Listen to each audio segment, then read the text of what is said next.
अवचेतन मन सफलता का द्वार। सफल मनुष्य स्वार्थी नहीं होते। जीवन में उनकी प्रमुख इच्छा मानवता की सेवा है। सफल मनुष्य के पास गहन मनोवैज्ञानिक और आध्यात्मिक समझ होती है। महान लोगों का कहना है, सफलता का सच्चा आंतरिक अर्थ जीवन में सफल बनना है। इस धरती पर दीर्घकालीन शांति, खुशी और सुख पाने को सफलता की संज्ञा दी जा सकती है। इनका अनुभव भी अनंत जीवन है, जिसके बारे में परमात्मा कहते हैं कि जीवन की सच्ची चीजें जैसे शांति, सद्भाव, अखंडता, सुरक्षा और खुशी अमूर्त हैं। वे मनुष्य के गहरे स्वरूप में उत्पन्न होती हैं। ये वही सच्ची जगह है जहाँ घुन या जंग कमजोर नहीं कर सकते और जहाँ चोर दावा बुलाकर चुराते नहीं हैं। सफलता के पायदान। पहला पायदान उस काम का पता लगाना है जिससे आप प्रेम करते हैं। जब तक आप अपने काम से प्रेम नहीं करते तब तक आप सफल नहीं हो सकते, भले ही विश्व आपको सफल व्यक्ति मानता रहे।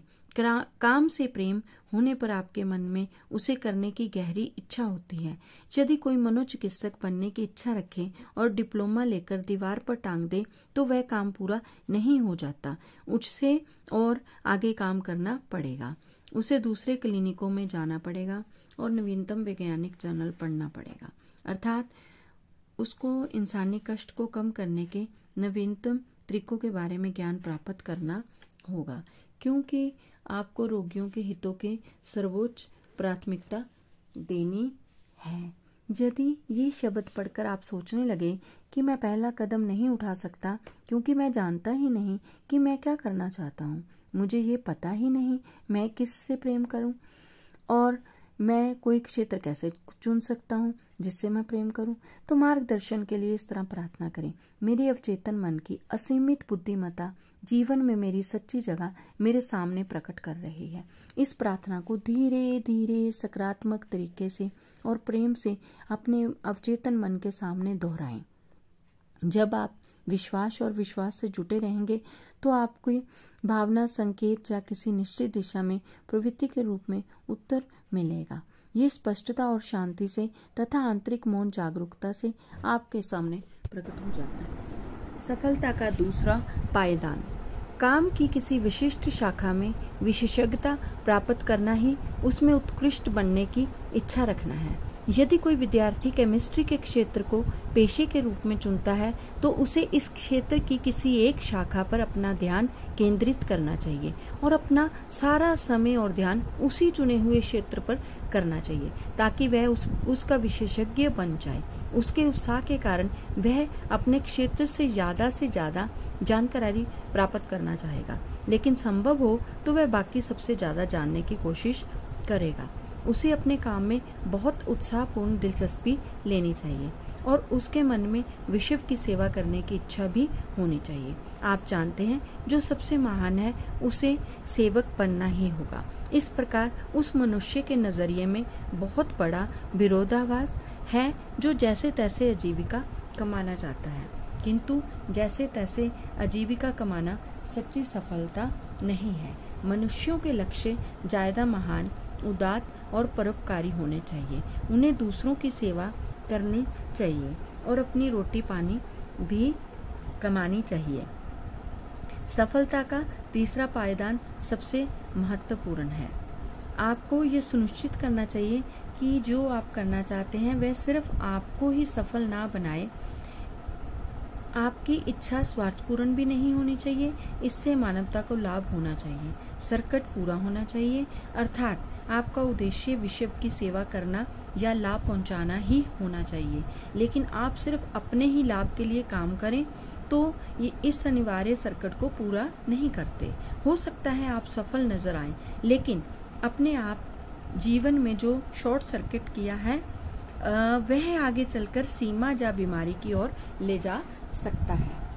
सफलता का पैमाना।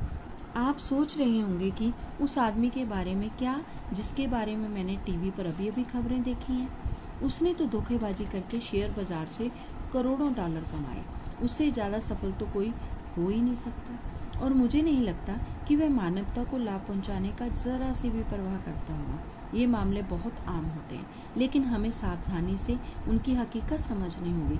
हो सकता है कोई मनुष्य कुछ समय के लिए सफल नजर आए, लेकिन धोखे से प्राप्त धन अक्सर पंख लगाकर उड़ जाता है। इसके अलावा जब हम किसी दूसरे को लूटते हैं तो हम खुद को लूटते हैं। जिस कमी और सीमा की मानसिकता से हमने व्यवहार किया वह दूसरे तरीके से खुद को प्रकट करती है, जैसे हमारे शरीर, पारिवारिक जीवन और मनुष्यों के साथ हमारे संबंधों में।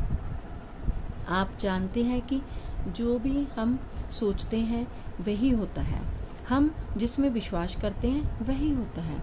धोखे से दौलत इकट्ठी करने वाले मनुष्यों को सफल नहीं माना जा सकता। मानसिक शांति के बिना कोई सफलता नहीं होती। किसी मनुष्य की दौलत का क्या फायदा जब वह रात को सो ही नहीं सकता, बीमार है या उसमें अपराध बोध की ग्रंथि है। मुझे लेखक बोलते हैं कि मुझे एक बार लंदन में एक अपराधी से मिलना पड़ा। उसने अपने कारनामे बताए कि उसने बहुत सारी दौलत इकट्ठी कर ली थी। वह लंदन के बाहरी इलाके में अपने मकान में रहता था। गर्मियों में वह फ्रांस के घर में विलासिता का जीवन गुजार रहा था। विलासिता से, लेकिन आराम से नहीं। उसे हमेशा भय लगा रहता था कि स्कॉटलैंड यार्ड उसे कभी भी गिरफ्तार कर लेगा। उसे कई आंतरिक समस्याएं थी जो निश्चित रूप से उसके सतत भय और गहराई में जमी अपराध बोध की ग्रंथि से उत्पन्न हुई थी। वह जानता था कि उसने गलत काम किए हैं। अपराध के इस गहरे महसूस ने उसकी बहुत सी मुश्किलों को आकर्षित किया। कुछ समय बाद उसने खुद को पुलिस के हवाले कर दिया और जेल की सजा काटी। जेल से छूटने के बाद उसने मनोवैज्ञानिक और आध्यात्मिक सलाह ली, जिससे उसका काया पलट हो गया और वह नौकरी करने लगा और कानून का पालन करने वाला ईमानदार नागरिक बन गया। उसे वह मिल गया जिसे करने में उसे प्रेम था और अब वह जीवन में पहली बार बहुत खुश था।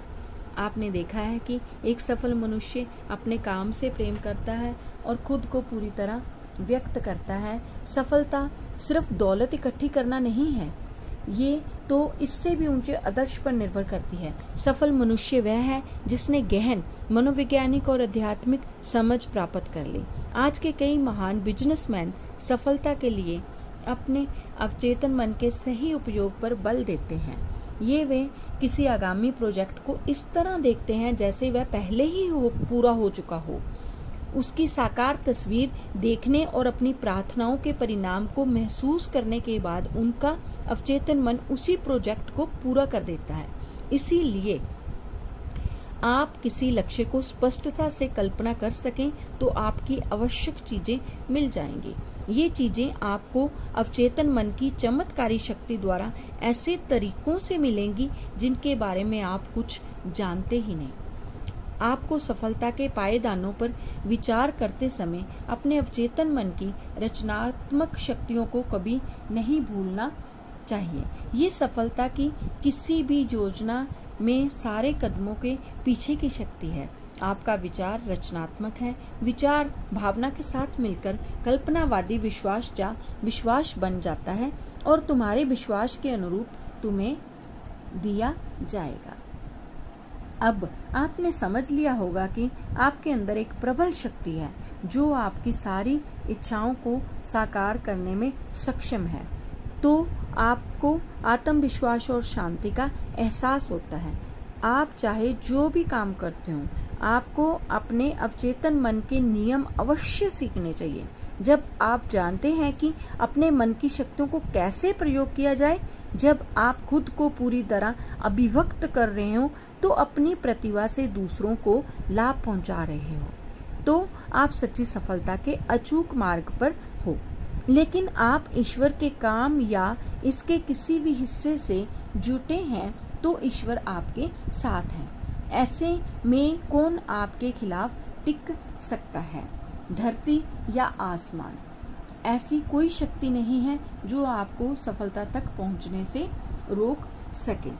उसने सपना साकार किया। लेखक लिखते हैं कि एक बार हॉलीवुड अभिनेता से मिला जिसका नाम शायद प्रत्येक फिल्म देखने वाले या टेलीविजन प्रेमी को मालूम हो।